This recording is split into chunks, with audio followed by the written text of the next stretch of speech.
Let's review the instrument menu and the different ways we have to set up or place the N2 total station in topographic control.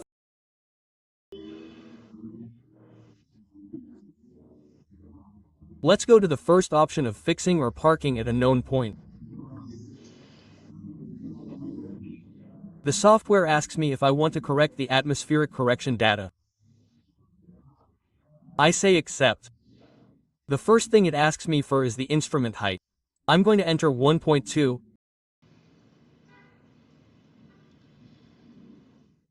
Target height. I'm going to work without a prism for this example, so I'm going to leave the prism height at 0. And it's going to ask me to enter the coordinates of the station point. Remember that we had already edited 1 or entered 1 in what would be the point database. I have two options, either to point it out on the map or to search for it in what would be the point database, which is what I'm going to do.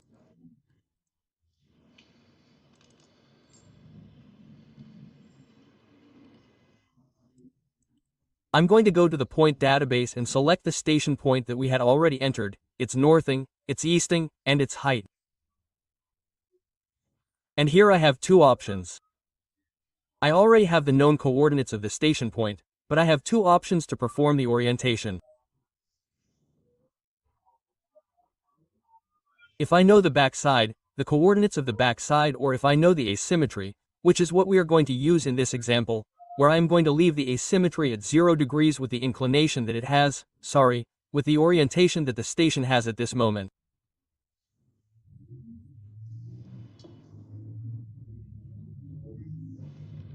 And I simply say next, and it has already adjusted the horizontal angle to 0 with the known coordinate.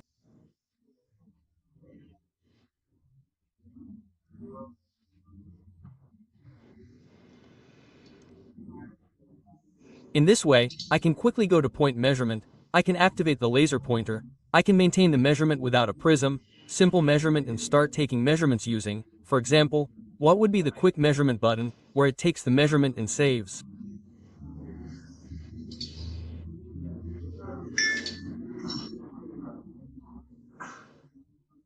I am going to change the name of the point APT1.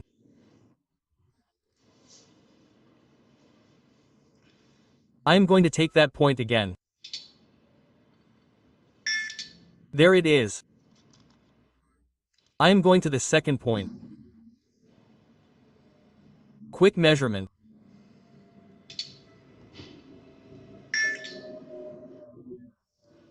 And thus be able to pick up all the points that I need. Notice that the counter is changing.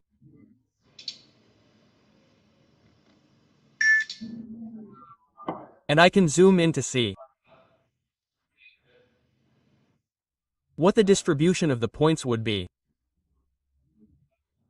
Note that above is the numerical scale where I am zooming in, and there I can quickly see which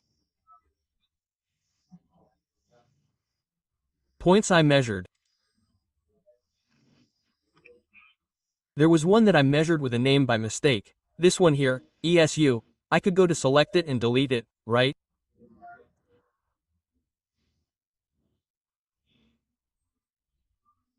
And I am seeing the different icons where the station icon is and all the rest of the points that have been measured with a total station, right?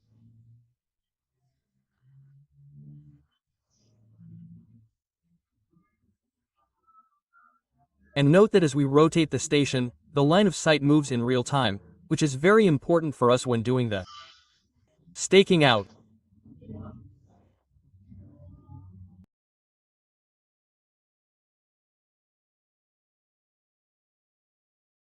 In this way we perform the parking using the known coordinates at the point of the station and performing the orientation using an asymptote. See you in the next video.